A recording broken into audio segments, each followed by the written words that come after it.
Symmetry seems to be absolutely fascinating to the human mind. We like to look at symmetrical things in nature, such as balls, which are perfectly symmetrical, spheres, like planets and the sun and so on, or symmetrical crystals, snowflakes, flowers, which are nearly symmetrical, and so on.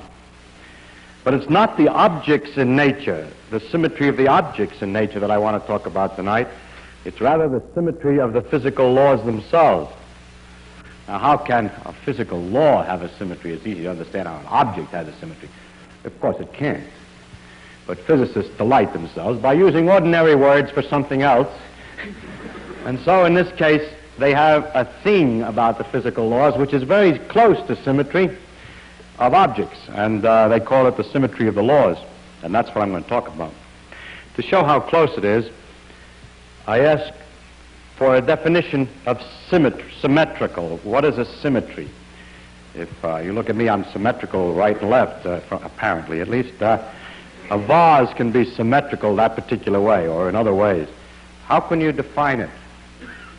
Well, Professor Weil, a mathematician, gave an excellent definition of symmetry. It's this. As I am left and right symmetric, that means that if you put everything that's on this side, and vice versa, if you just exchange the two sides, it'll look exactly the same. Or, for instance, a square has a symmetry because if I turn a special kind, if I turn it around to 90 degrees, it still looks exactly the same. So, Weil said, a thing is symmetrical if there's something that you can do to it so that after you finish doing it, it looks the same as it did before. And then that is the sense in which we say that the laws of physics are symmetrical. That there are things that we can do to the physical laws or to our way of representing the physical laws which make no difference and leave everything unchanged in its effects. And this aspect of physical laws are what's going to concern us tonight, and we will take a number of examples. The simplest example of all of a kind of symmetry, as you'll see, it's not the same as you would have thought, left and right symmetric or anything like that. There's a symmetry called translation in space. That has the following meaning. If you build any kind of apparatus or do any kind of experiment with some things, and then go and build the same apparatus or do the same kind of experiment with similar things, but put them here instead of there, merely translate it from one place to the other in space, then the same thing will happen in the translated thing that would have happened in the original thing. It's not really true, actually. If I actually built such an apparatus and then displaced it 20 feet in that direction, it would get into the wall and there would be difficulties. It's necessary in defining this idea to take into account everything that might affect the situation, so that when you move the thing, you move everything. For example, if the system involved a pendulum, and I moved it 20,000 miles to the right, it wouldn't work right anymore because the pendulum involves the attraction of the Earth. But if I imagine I move the Earth and the equipment, then it will behave the same way. So the situation is that you must translate everything which may have any influence on the situation. Now that sounds a little dopey because it sounds like, well, just translate it, and if it doesn't work, then you didn't translate enough stuff, and you're bound to win. Actually not. You see, it's not self-evident that you're bound to win. The remarkable thing about nature is that it is possible to translate enough stuff so that it does behave the same way. That's a positive statement. Now I would like to illustrate that such a thing is true from the statement of the law of gravitation, for example, in which said that the forces between the objects was inversely as the square of the distance between them. And I remind you that a thing responds to force by changing its velocity as time goes on in a direction of the force.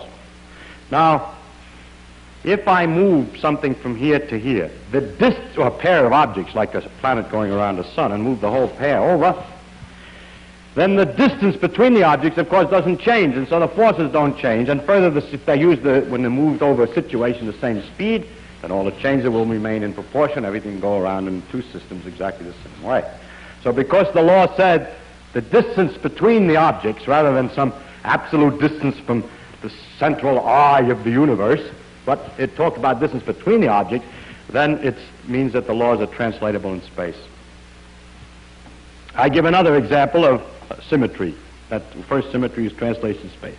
The next one could be called translation in time, if you like, but better just to say a delay in time makes no difference. If we start a planet going around the sun in a certain direction, as it goes around, and if we start it all over again 2 hours later, or say 2 years later, with another beginning, starting the planet and the sun going on the same way, it'll behave in exactly the same way. Because again, the law of gravitation, as stated, talks about the velocity and never talks about the absolute time and when you were supposed to start measuring things.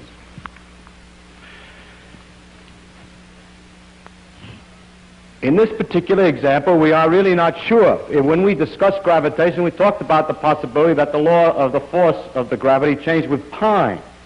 Now, this would mean that the translation in time was not a valid proposition, because if the constant of gravitation is weaker 1 billion years hence than now, then it isn't true that the motion will be exactly the same for an experimental sun and planet 1 billion years from now as it is now.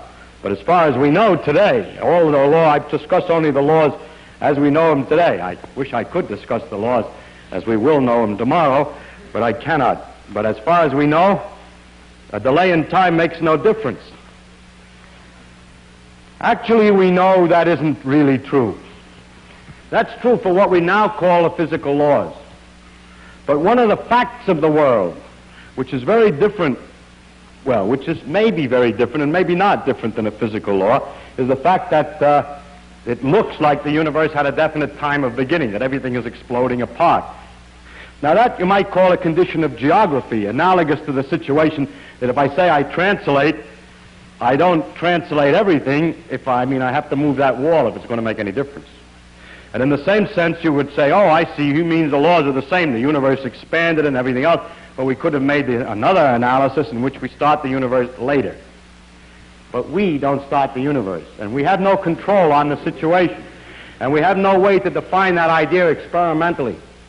Therefore, as far as the science is concerned, there really is no way to tell. And the fact of the matter is that the conditions of the world are changing in time. As we know, apparently, at least the galaxies are all separating from one another.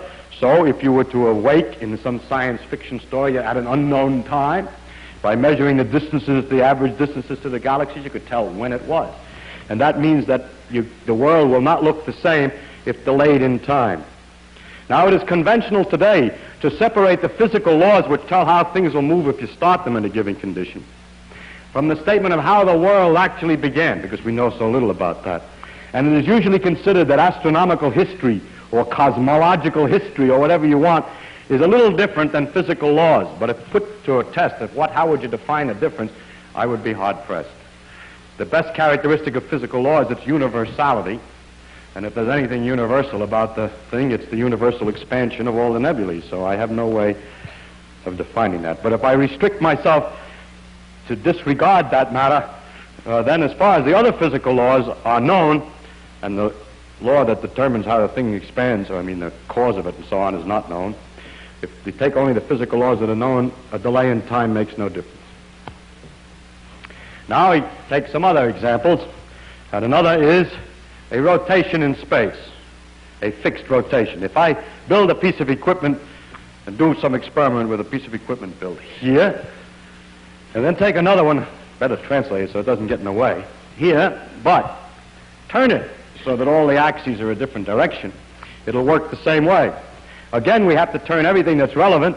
If the thing is a grandfather clock and you turn it this way, well, the pendulum will just sit up against the wall of the can. It won't work. But if you turn the Earth too, as is going on all the time, it still keeps working all right.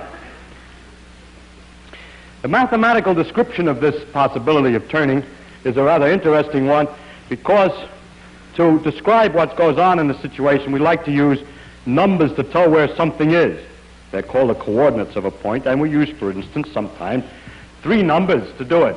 How high it is above some plane, how far it is in front of me, say, and back is the negative numbers, and how far to the left. Suppose I did that, and I'm not going to worry about up and down, because for rotations I just have to use 2 of these 3. Let's call the distance this way x in front of me, and y is how much to the left. And I can locate any body by telling how far he is in front, how far to the left. Those who come from New York City will know that the street numbers work that way very neatly. But until they began to change the name of 6th Avenue.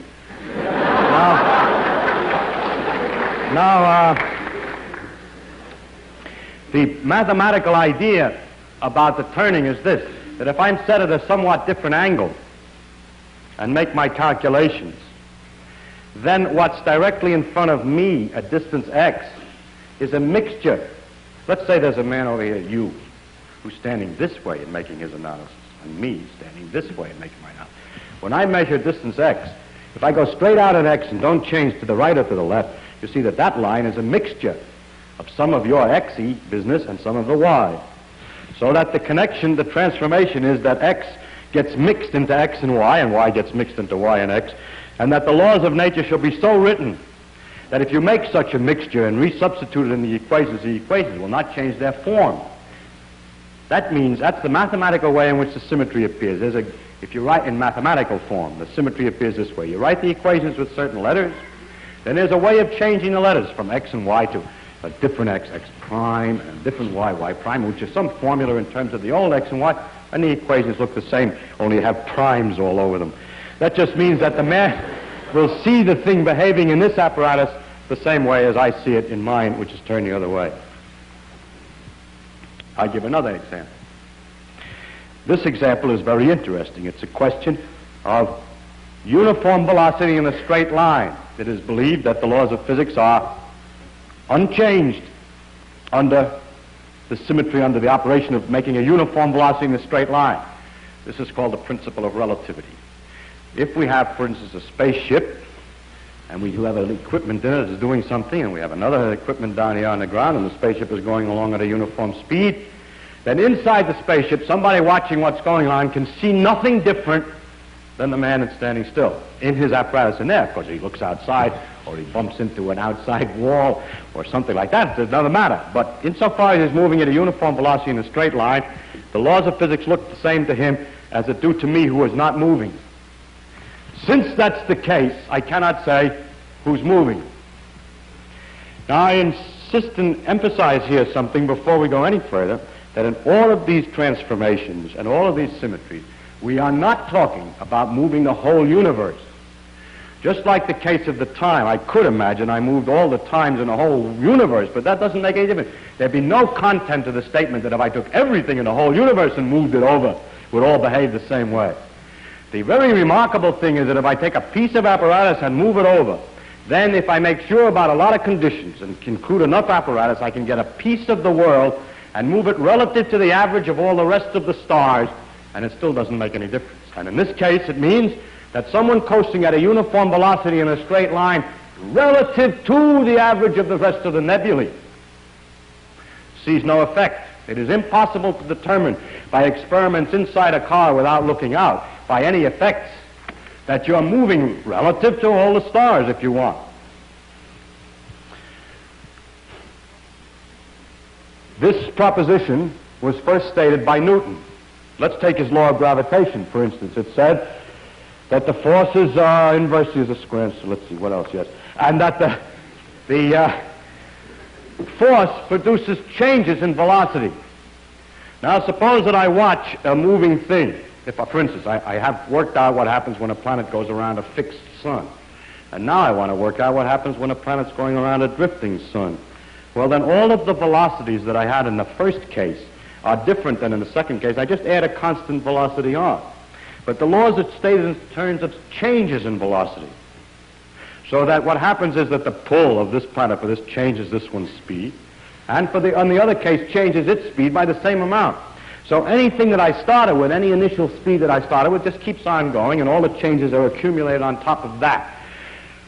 That's not very good description, but the net result of the mathematics is that if you add a constant speed, the laws will be exactly the same, so that we cannot, by studying the solar system and the way the planets go around the sun, figure out whether the sun is itself drifting through space.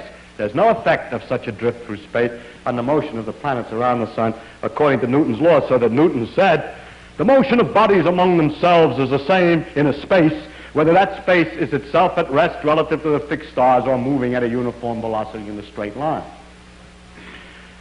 Now, it turns out that as time went on, new laws were discovered after Newton, and those were the laws of electricity by Maxwell. And one of the consequences of the laws of electricity were that there should be waves, electromagnetic waves, light, in fact, is an example, which should go at 186,000 miles a second flat. I mean by that, 186,000 miles a second, come what may. So then it was easy to tell where rest was, because a law like if light goes 186,000 miles a second is certainly not one, or at first sight, is certainly not one which is quite right, which will permit one to move and get the same law, because it's evident, is it not, that if you're in a spaceship going 100,000 miles a second in that direction, and I'm standing still and shoot a light beam at 186,000 miles a second, you look out the window, or if I shoot the beam through a little hole through your ship, as it goes through your ship, since you're going 100,000, the light's going 186,000, the light is only going to look like it's passing you at 86,000 miles a second. But if you do the experiment, it looks like it's going 186,000 miles past you and past me. The facts of nature are not so easy to understand. And the fact of the experiment was so obviously counter to common sense that there are some people who still don't believe the result. But experimentally, time after time, experiments indicated that the speed is 186,000 miles a second, no matter how fast you're moving. And now the question, how could that be? Poincaré proposed that one take as one of the principles of nature that the Maxwell's principles, the Maxwell's equations are right, and that the mathematical changes needed to compare a system moving and a system standing still that come, in that case, should be, well, I'm making it sound too complicated. I'll come back and change the way of stating it. Einstein realized, and Poincaré too, and it's hard to get the history right while you're trying to explain the idea at the same time, that the only possible way in which a person moving and a person standing still could measure the speed to be the same was that their sense of time and their sense of space are not the same, that the clicking clocks inside the spaceship are ticking at a different speed than they are in the ground, and so forth. Of course, you say, yeah, but if the clock is ticking, I look at the clock in the spaceship and I see it's going slow. No, your brain is going slow too. So by making sure that everything went just so inside the spaceship, it was possible to cook up a system by which in the spaceship it would look like 186,000 spaceship miles per spaceship second, whereas it looked like 186,000 my miles in my second at the same thing. It was a very ingenious thing to be able to do. It turns out remarkably enough to be possible. I mentioned already one of the consequences of this principle of relativity, that you cannot tell how fast you're moving in a straight line, in which we had two cars, and there was an event. It happened at each end of this car. A man was standing in the middle of the car, and there was an event that happened at each end of this car at a certain instant, which this man claimed was the same time, because standing in the middle of the car, he saw the light from both of these things at the same time. Whereas a man in another car, who happened to be moving this way with a velocity, saw these same two events, not at the same time, but in fact saw the one here first, because the light reached him before the light from here, because he's moving forward. So you see that one of the consequences of the principle of symmetry for uniform velocity in a straight line, that symmetry means you can't tell who's right, is that when someone talks about something like, when I talk about everything that's happening in the world now, that doesn't mean anything. If you're moving along at a uniform velocity in a straight line, everything that happens at now, simultaneous, is not the same events as my now, even though we're passing each other. Our instant here is the same, but somewhere else, we cannot agree what now means at a distance. So this means a profound transformation in our ideas of space and time in order to maintain this principle that you can measure, that uniform velocity in a straight line cannot be detected. Actually, what's happening here is that a little bit, that the time, from one point of view, two things that are simultaneous seem from another point of view to be not at the same time, provided they're not at the same place, that they're far apart in distance. That's very much like my x and y. Two things which seem to me to be at the same horizontal, well, let's say the same distance in front, 0 distance in front. Well, from somebody this way, he'll say one of them is in front of me and one of them is in back. See, consider, from my point of view, they're both even with me. That wall and that wall is even with me. But if I stand and turn like this and look at the same pair of walls but from a different point of view, that one's in front of me and that one's behind. And so it is that the two events which from one point of view seem to be at the same time, from the other point of view seem to be at different times, and the generalization of the two-dimensional rotation that I'm talking about into space and time was made, so that the time was added to the space to make a four-dimensional world. And it's not merely an artificial addition to say, well, we add time to space because, as it sees in most of the popular books, you can not only locate a point, but you have to say when. That's all true, but that doesn't make it real space. That just puts two things together. Real space has, in a sense, the characteristic that looked at from a different, it's possible to look at it from a different point of view, that has an existence that is not, that it has an existence that's independent of the particular point of view, that there's a commonness, that a certain amount of time can get mixed up with a certain amount of space. So that space and time must be completely interlocked. And after this discovery, Minkowski said that space of itself and time of itself shall sink into mere shadows, and only a kind of union of the two shall survive. I bring this particular example up in such detail because it is really the beginning of the study of symmetries in physical laws.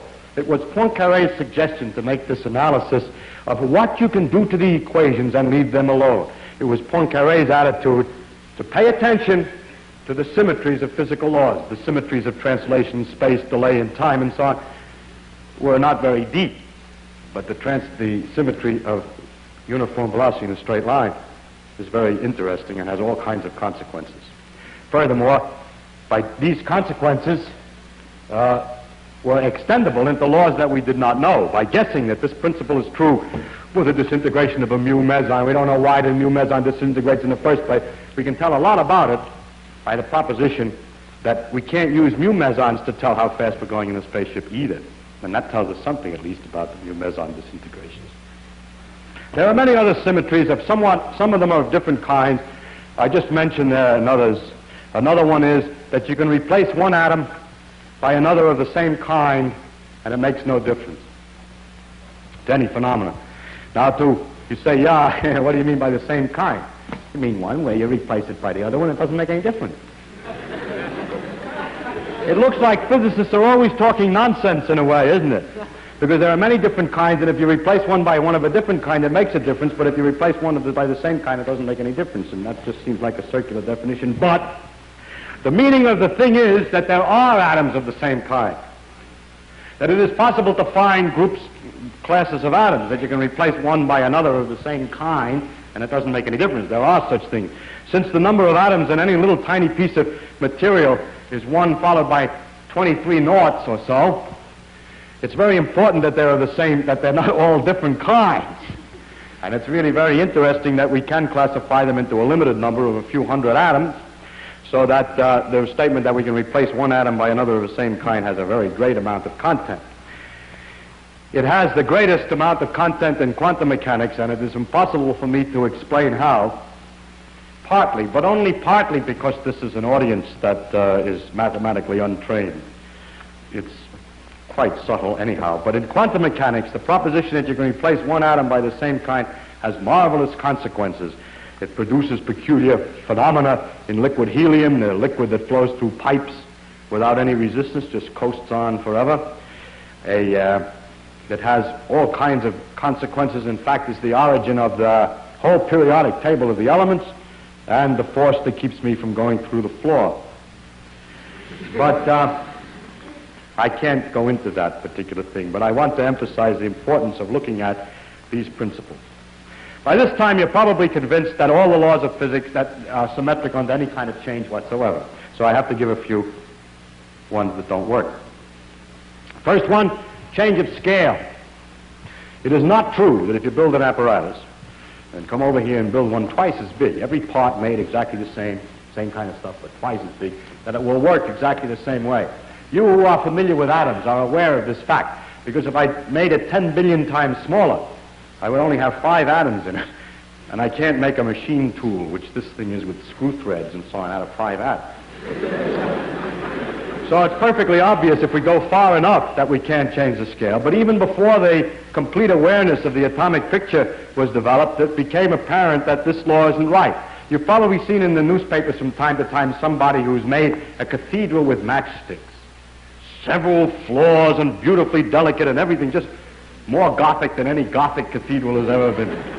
More delicate. Why don't we build big ones like that with great logs, with the same degree of ginger cake, the same enormous degree of detail? The answer is, if we did, it would be so high and so heavy it would collapse. You say, yeah, but you forgot when you're comparing two things, you must change everything that's in the system. The little cathedral made with matchsticks is attracted to the earth. So to make the comparison, I should make the big cathedral attracted to an even bigger earth. Too bad. A bigger earth would attract it even more, and the sticks would break even more surely. This fact that the laws of physics were unchanged under scale was first discovered by Galileo. He argued in discussing the strength of rods and bones. He argued that if you need a bone for a bigger animal, say an animal is twice as high, wide, and thick, you need 8 times the weight. So you need a bone that can hold a strength 8 times. But what a bone can hold depends on its cross-section. And if you made the bone twice as big, it would only have 4 times the cross-section, would only be able to support 4 times the weight. And in Galileo's book called The Two New Sciences, you'll see pictures of imaginary bones of enormous dogs way out of proportion. Galileo felt that the discovery, I suppose he felt, I don't know, but the discovery of the fact that the laws of nature are not unchanged on the change of scale was as important as his laws of motion, because they're both put together in a tome called On Two New Sciences. Now I go on to another example of something that is not a symmetry law, and that is, it is not true that if you're spinning at a uniform angular speed in a spaceship, you can't tell that you're going around. You can't. Everything gets thrown to the walls. I was going to say you get dizzy, but that soon passes. There are a lot of effects, however. Things do get thrown to the walls from the centrifugal force, or however you wish to describe it. I hope that there's no teachers of freshman physics here to correct me. But it is possible to tell that the Earth is rotating by a pendulum or by a gyroscope. And you're probably aware in various observatories and museums and so on have these Foucault pendulums that proves the Earth is rotating without looking at the stars. So it is possible to tell that we are going around at a uniform angular velocity on the Earth without looking outside, because the laws of physics are not unchanged by that. Many people have proposed that really you're rotating relative to the galaxies, see? And if you would turn the galaxies too, it wouldn't make any difference. Well, I don't know what would happen if we would turn the whole universe, and we have at the moment no way to tell. Nor at the moment do we have a theory which describes the influence of a galaxy on things here, so that it comes out of this theory in a straightforward way, and not by cheating or forcing or anything like that, in a straightforward way, that the inertia for rotation, that the effects of rotation, the fact that a spinning bucket of water has a shape in the surface like this, that this is the result of a force from the objects around. That's not known to be the case. That this should be the case was called Mach's principle, but that it is the case has not yet been demonstrated. But the real question is, the more direct experimental question is that if we're rotating at a uniform velocity relative to the nebulae, do we see an effect? The answer is yes. If we're moving in a spaceship at a uniform velocity in a straight line relative to the nebulae, do we see an effect? The answer is no. 2 different things. So don't say all motion is relative. That's not the content of relativity. Relativity says that uniform velocity in a straight line is undetectable. Relative to the nebulae is undetectable. Now the next symmetry law that I would like to discuss is an interesting one because it has an interesting history, and that's the question of reflection in space. If I build a piece of apparatus, let's say a clock, and then I come over here and I build another clock exactly the same way, but like this one looks in a mirror, I don't mean I look at this one in a mirror only. I mean I build another clock, which is built to be a Chinese copy of what the other one looks like in a mirror. In other words, I have the number 2 painted neatly on the dial here, then I paint the number 2 on the other way around over here. So I got an opportunity to make a drawing. 2 on one clock, 2 on the other clock.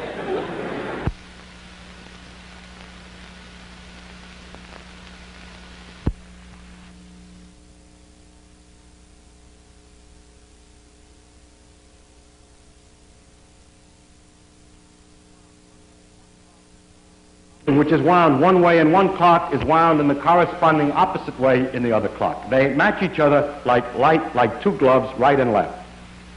Now we wind up the 2 clocks. We set them in corresponding positions. I was going to say the same, but we set them to the mirrored positions, and we let them tick. Question, will they always agree with each other? Will all the machinery of the clock go in the mirror image of the other one? And I don't know what you would guess about that. You probably guess it's true, and most people did guess it was true. Of course, we're not talking about geography. We can distinguish right and left by geography. We can say that if we stand in Florida and look at New York, the ocean is on the right, and that distinguishes right and left. And and if the clock involved the water of the sea and then New York and so on, then it wouldn't work if you built it the other way, because its tickler wouldn't get in the water. But what we have to imagine, of course, is that the geography of the earth is turned around too on the other clock. Anything that's involved must be turned around. Nor are we interested in history. For example, if you pick up a screw in a machine shop, the chances are it's right-hand thread. And you might argue the other clock isn't going to be the same as this one because it's harder to get the screws. But that's just a question of what kind of things we make. So that altogether, the first guess is that it doesn't make any difference. And it turns out that the laws of gravitation are such that it wouldn't make any difference if it worked by gravity. The laws of electricity and magnetism are such that if in addition it had electric and magnetic guts, currents and wires and whatnot, it would still vote. The corresponding clock would run the same. And if the clock involved nuclear reactions, ordinary nuclear reactions, to make it run, it wouldn't make any difference either. But it does make a little bit of difference. I'll come to what makes a difference in a minute, but the first possibility that might suggest itself to you, if you know anything much, you may have heard that it's possible to measure the concentration of sugar in water by putting polarized light through the water. If you put the piece of Polaroid that lets light through in a certain axis through the water, then you'll find in order to, when you watch the light as it goes through deeper and deeper sugar water, you have to turn the Polaroid have another piece of Polaroid at the other end of the water more and more to the right as the stuff goes through. Maybe it's to the left, I can't remember, but let's say to the right, as you go through deeper, deeper solution. And if you make the water light go the other way through the solution, it's still to the right. So there's a right-hand way, there's a difference for right and left. So if we put sugar water in the clocks and light, then if we put, say, in one tank of water and make the light go through and turn and put the Polaroid so it can just get through, and make the corresponding image on the other side, hoping the light would turn this way, it won't, it'll turn the other way, and it won't go through right. So by using sugar water, our 2 clocks can be made different. So it's a very remarkable fact. And it isn't true, therefore, at first, that the 2 clocks will be, that the physical laws are symmetric for reflections. However, it's possible to make sugar in the laboratory. The sugar that we got that time might have been from sugar beets, but sugar isn't a complicated molecule. And it's possible to make sugar in the laboratory out of carbon dioxide and water, and going through lots and lots of stages in between, and make artificial sugar. When you put the artificial sugar in there, which is chemically and measured every way, it seems to be the same, it doesn't turn the light. Then, if you put bacteria in the water, in the sugar water, bacteria eat the sugar.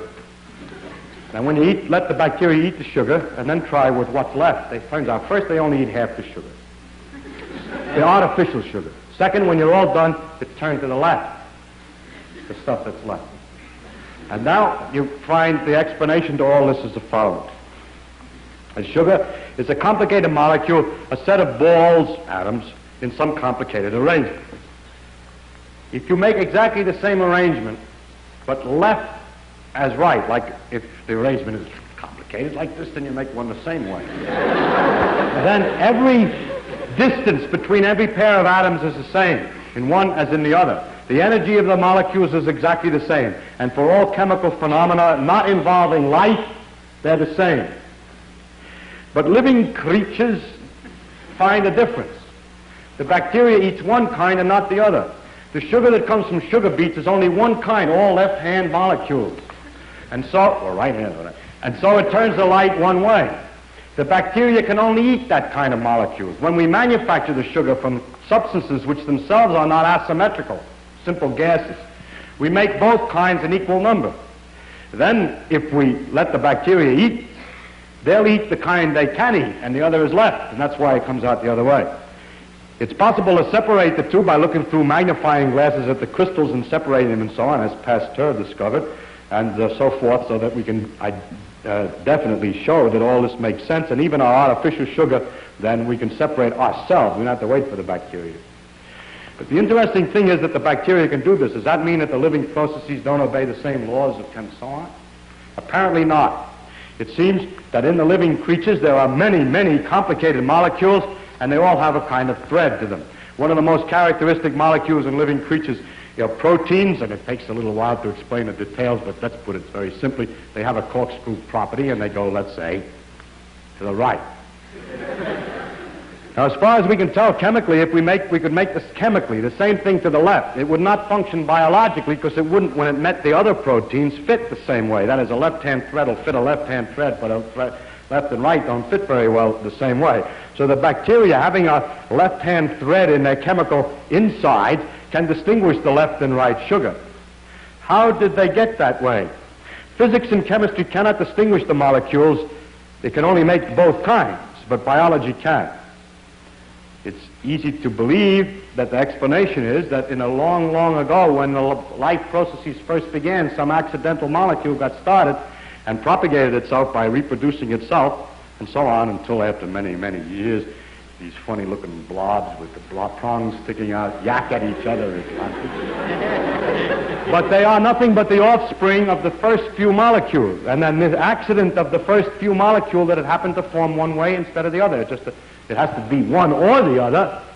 So the thing that reproduces itself is either left or right, and then it goes on and propagates this on and on. It's much like the screws in the machine shop. Use right-hand thread screws to make new right-hand thread screws and so on. So this is probably one of the deepest demonstrations of the fact that the protein molecules are exactly the same in all life. They all have exactly the same kind of thread. Is probably one of the deepest demonstrations of the uniformity of the ancestry of life, the common ancestry of all life, and from back, in fact, to the completely molecular level.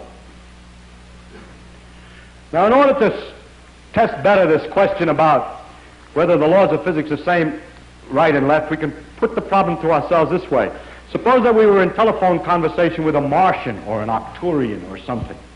We don't know where he is, and we would like to describe things to him. We want to tell him about things. We say, well, how is he going to understand the words? So that's been studied very much by Professor Morrison here. And he has pointed out that one way would be to start out and say, tick, tick, 2, tick, tick, tick, 3, and so on. And pretty soon the guy would catch on to the numbers. And then as you understand your number system, then you can write lots of numbers, and you could, for example, write a whole sequence of numbers that represents the weights, the proportional weights of the different atoms in succession. And then say hydrogen, 1.00, deuterium, and so on, and he would, after he sat down with all those numbers and piddled around a while, would discover that the mathematical ratios were the same as the ratios of the weights of the elements, and therefore those names must refer to elements, and so gradually you could, in talking to him, have a common language. In many ways, common. There are many. Now comes the problem. Suppose that he says, you fellas, after we get familiar with him, he says, you're very nice. Now I'd like to know what you look like. And you start out, well, we're about 6 feet tall. He says, 6 feet. How big is a foot? Well, it's very easy, you say. A foot, 6 feet tall, is 170,000 million hydrogen atoms high. Well, it's not a joke. It's a possible way of describing 6 feet to someone that has no measure. assuming that we cannot send them any samples, nor can we both look at the same object. We have to tell them how big we are, we can do it. That's because the laws of physics are not unchanged under a scale change. So we can use that fact, to use the properties of the scale to determine, you can use that fact to determine the scale. Well, here we describe ourselves after telling us 6 feet tall and we're so-and-so bilateral on the outside and we look like this and there are these prongs sticking out and all this. And he said, that's very interesting. What do you look like on the inside? So we describe a heart and so on, and we say, now put the heart in on the left side. Now the question is, how can we tell him which side is the left side? By what possible? You say, you take beet sugar, see, and you put it, in water, and it turns. Only trouble is he has no beets up there. Or we have no way of knowing whether the evolution, if it was even corresponding to the same proteins on Mars as here, whether the accidents of the evolution would have started with maybe the wrong-handed threads. So there's no way to tell. So after much thought, you see you can't do it. And so you conclude it's impossible. However, about 5 or 6 years ago, certain experiments indicated that they got reduced all kinds of puzzles. I won't go into detail. We got into tighter and tighter difficulties, more and more paradoxical situation, until somebody proposed, Li and Yang proposed, maybe the principle that right and left symmetry, that nature is the same for right and left, is not right. And that would help to explain a number of mysteries.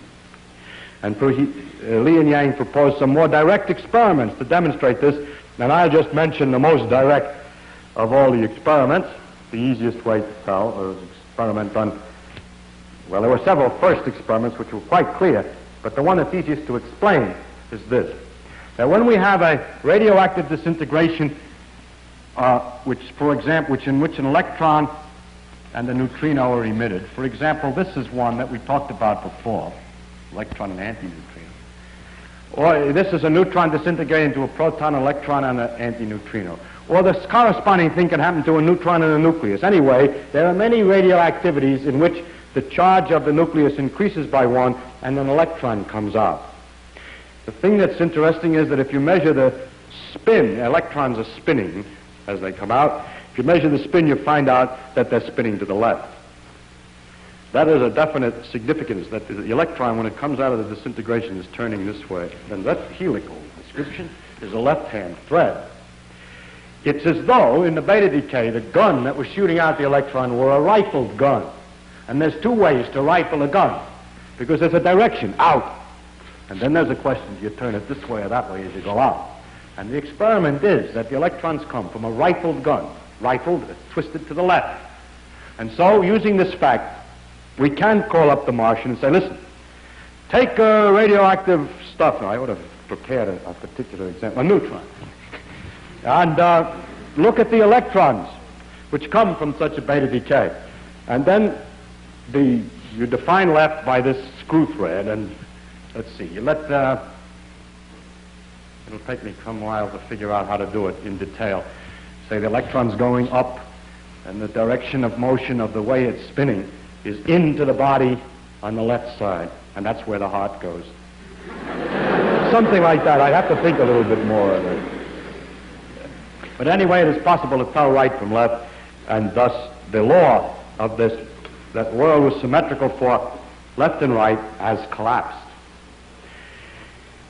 Every conservation law has, well, the next thing I would like to talk about is the relationship of conservation laws to symmetry laws. We last time talked about conservation principles, conservation of energy, of momentum, angular momentum, and so on. Now we're talking about symmetry laws. It's extremely interesting that there seems to be a deep connection between the conservation laws and the symmetry laws. This connection has its proper interpretation, at least as we understand it today, only in the knowledge of quantum mechanics. Nevertheless, I will show you the following, that if I will try to explain the following, that if we will assume that the laws of physics are describable by a minimum principle, that the paths are taken so that some quantity is least, an idea I described once before. If we add that the laws of nature come from a minimum principle, then we can show that if the law is such that you can move all the equipment to one side, in other words, if it's translatable in space, then there must be conservation of momentum. That there's a deep connection between the symmetry principles and the conservation laws, but that connection requires that the minimum principle be assumed. You remember at one time we discussed the one way of describing physical laws by saying that a particle goes from one place to another in a given length of time by trying different paths, and the actual path taken has this property, that there's a certain quantity, which unfortunately happens to be called the action, which is not to be taken to signify anything because it's got nothing to do with action. Anyway, there's a certain quantity called the action, which you calculate on this path. And if you will calculate it for any other path, the answer is bigger. It's least for the real path. And that one way of describing the laws of nature is to say that the action, a certain mathematical quantity, is least for the actual path than for any other path. Now, another way of saying the thing is least is to say this, that if you move the path a little bit, at first it doesn't make any difference. Suppose you were walking around in a wood, on mountains, on hills, but smooth hills, please. Smooth. The mathematical things that were involved here correspond to smooth hills. We're walking around on hills and valleys, and we come to a place where we're lowest. Then I say, if you take a small step forward, you won't change your height. When you're at the lowest, or at the highest point, a step doesn't make any difference in the altitude in first approximation. Whereas if you're on a slope, you can walk down the slope with a step. And then if you take the step in the opposite direction, you walk up. And that's the key to the reason why, when you're at the lowest place, taking a step doesn't make much difference, because if it did make any difference, if you took the step in the opposite direction, you'd go down. I mean, if it went up one way, it would go down the other way. But since this is the lowest point and you can't go down, in first approximation, the step doesn't make any difference. So we therefore know that if we move this path a little bit, in first approximation, it doesn't make any difference to the action. Now I want you to consider the following possible other paths. First, we jump immediately over to another place here nearby. Then we go along. This sticks out too far to make the diagram clear, so if you permit me to just change the shape of the path. Then we move on exactly the corresponding path to another point here, which is displaced the same amount, of course, because it's the corresponding path to this side. Now we have just discovered that the laws of nature are such that the action, the total amount of action going on this path is the same in first approximation to that path. That's from the minimum principle, when it's the real motion. Now I show you something else, that the action on this path is the same as the action from this little cross to that little cross if the world is the same when you move everything over, because the difference of these two is only that you moved everything over. So if the symmetry principle of translation in space is right, if that's right, then a total action between the crosses is the same as between the dots. But for the true motion, the total action on this cockeyed path here is very closely the same as for the original one.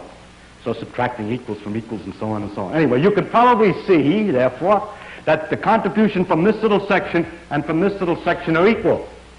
But in making this little motion, we're going this way, and making this one, we're going the other way.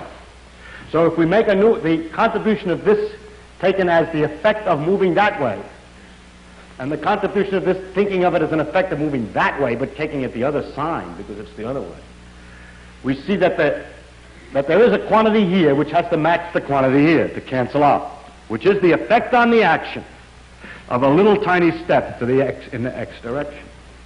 So there is that quantity, the effect on the action of a small step in the x direction is the same at the beginning as at the end. There is a quantity, therefore, that doesn't change as time goes on, provided minimum principle works and symmetry principle of displacement in space is right. And this quantity, which doesn't change, is in fact exactly the momentum we discussed last time. A corresponding argument for the displacement in time, the delay in time, comes out as the conservation of energy. The case that if we rotate in space doesn't make any difference, comes out as the conservation of angular momentum, and so on. That we can reflect and it makes no difference doesn't come out to be anything simple in the classical sense, and it hasn't therefore got a simple classical interpretation. And people have called it the parity, and they have a conservation law called the conservation of parity, but those are just complicated words in the case of the quantum mechanics. So all we're saying is that the right and left symmetry law is not valid. But I have to mention that conservation of parity because you may have read in the papers that the law of conservation of parity has been proved wrong. It should have been written because it's much easier to understand. The principle that you can't distinguish right and left has been proved wrong. Now I would like to say as we go on about other symmetries that there are a few problems, new problems. For instance, for every particle, like an electron, there's an antiparticle, a positron. For a proton, there's an antiproton. And we can make in principle, what we call antimatter, in which every atom has its corresponding anti-pieces put together. For example, a hydrogen atom is a proton and an electron. If we take an antiproton, which is electrically negative, and a positron and put them together, they will also make a kind of hydrogen atom, an anti-hydrogen atom in principle. It's never been made in fact, but this is figured out that we could make this. And so we could make all kinds of antimatter in the same manner. Now the question is whether the matter works the same as the antimatter. And as far as we know, it does. And one of the laws of symmetry is that if we make stuff out of antimatter, it'll behave the same way as we make the corresponding stuff out of matter. Of course, if they come together, they annihilate, there are big sparks and everything else. And it was believed that this is true, that matter and antimatter have the same laws. Now the next question is this. Once it's found that the left and right is wrong, the left and right symmetry is wrong, an important question comes. If I look at this integration but with antimatter, an anti-neutron goes into an antiproton plus an anti-electron, that's an positron, plus a neutrino, the question is the antimatter behave like the matter in the sense that it comes out left-hand thread, or does it behave the other way? And it turns out, we think up until a few months ago, that it behaves the opposite way, and that the antimatter behaves like it goes to the right, where matter goes to the left. And so there was another principle, and in fact we really can't tell the Martian which is right and left, because if he happens to be made out of antimatter, he'll get the thing the other way, because when he does his experiment, his positrons are coming out, puts the heart on the wrong side. And so you can see that if you telephone the Martian and explain how to make a man, and suppose he makes one and it works. Well, let's make it, and he explained to him also all our social conventions and so on. Then when we go finally to meet this man, after he tells us how to build a sufficiently good spaceship, we go to meet this man and you walk up to him, and if you put out your right hand to shake hands, if he puts out his right hand, okay, but if he puts out his left hand, watch out, because the two of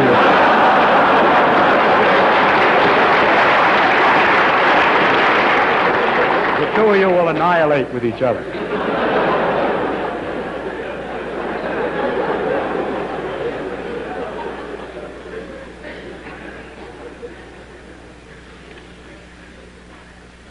These are all the symmetries that I have time to tell you about. I wish I could tell you about a few more, but they become more difficult technically to explain. And there are some very remarkable things, which are the near symmetries. The remarkable feature of this effect that we can distinguish right and left is that we can distinguish right and left only with a very weak effect, with this beta disintegration. What it means that nature is 99.99 indistinguishable right from left, but that there's just one little piece, one little characteristic phenomenon which is completely different in the sense that it's absolutely lopsided, is a mystery that no one has the slightest idea about yet. Thank you.